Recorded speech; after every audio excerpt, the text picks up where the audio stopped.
Hi everyone. What I wanted to show you today is how to do what I call the double magic circle or magic ring.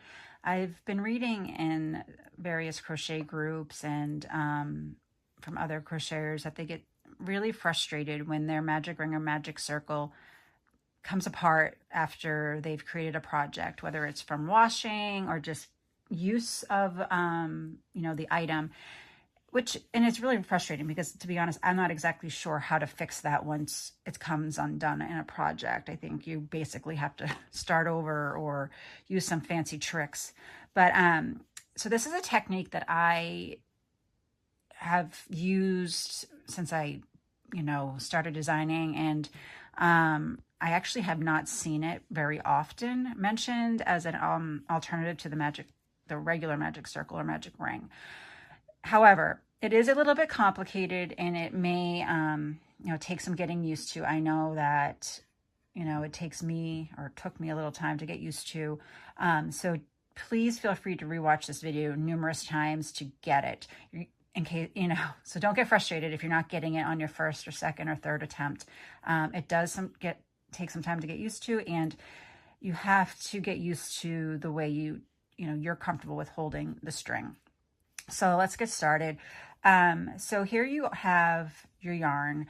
You take your yarn tail and you set up your yarn like you would for your magic circle. So you start at your index finger, or at least that's where I do, and go around my middle finger. And instead of stopping at just one go around, you go twice. So wrap it again, starting around your index finger and then back over your middle finger.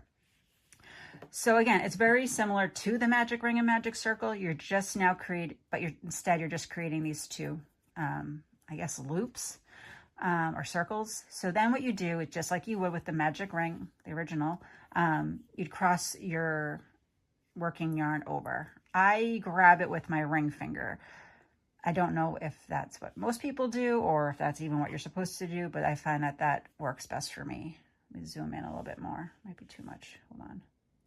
Okay, so then what you do is what you would do with the magic ring or magic circle is you put, instead of just putting it underneath your hook underneath one strand, you put it under two, like that. Then you pull your working yarn underneath and you pull up. I twist mine. I don't know if that's what people do, but that is just the motion that happens for me. My yarn gets twisted. If you can see that, I have a shadow. So I'll show you that again, just so again, the yarn crosses over those two strands. You put your hook under both loops or strands of yarn here, pull the working yarn underneath and pull up so there's a loop on your hook. Now, I have been doing this for a bit, so I feel comfortable enough to take these off my fingers. But if you're not and you need to create one stitch to hold the strands together first, what you're going to do is you're going to take that working yarn again. So it's over here. See that? It's underneath the two strands here, and you make a chain one. Now, so you have that chain one there. Can you see that? There you go, chain one. Now I like to hold, well, I'm going to take my hook out so you can see what I'm doing. So I pull this up so I don't lose it. That's my loop. And I take the yarn off my fingers. Here's the yarn tail, and here's the working yarn. And here is here's my loop. I'm going to get that out of the way. And there's my circle. Instead of just one strand of yarn for the circle, there are two. Now, what you will notice is that they may get twisted within each other after you start creating your stitches. That's okay. And I'll show you what you're going to do to figure out how to close this circle. So I'm just going to do the single crochet because it's the easiest. So you chain one, and then I'm going to do 6 crochets, single crochets into the magic ring or magic circle. 1, 2, 3, 4, 5, 6. Okay, so now you're probably wondering, okay, well, normally I would just take this yarn tail and pull it and it would close the ring. Well, that's not what's going to happen here. So I took my hook out, made my loop bigger just so I can see what I'm going to do. So here's the yarn tail. You want to figure out which of these two strands the yarn tail is controlling. So just do it very, very slightly. You don't want to close your circle yet. So I'm pulling this ever so slightly and I see it's this loop. So that means that this is the strand I want to close first. And what is going to control this is the this loop here that's controlled by the yarn tail.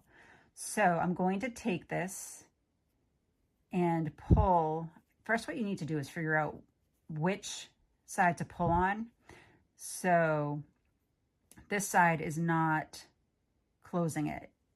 When I pull from this side, it's actually pulling the working yarn. So then I'll try the next side and see if it starts to close, and it does. So the yarn tail, not the yarn tail, the loop, this loop is closing that circle. So now I have this big, circle's closed, but I have this big loop here. And like I said, it's your yarn tail that is controlling this piece of, or this loop here. So I take my yarn tail and I pull it tightly to close. And as you can see, the circle is closed. I'm gonna close a little bit tighter. And then I'll close off my circle, just like with a slip stitch, just like you normally would.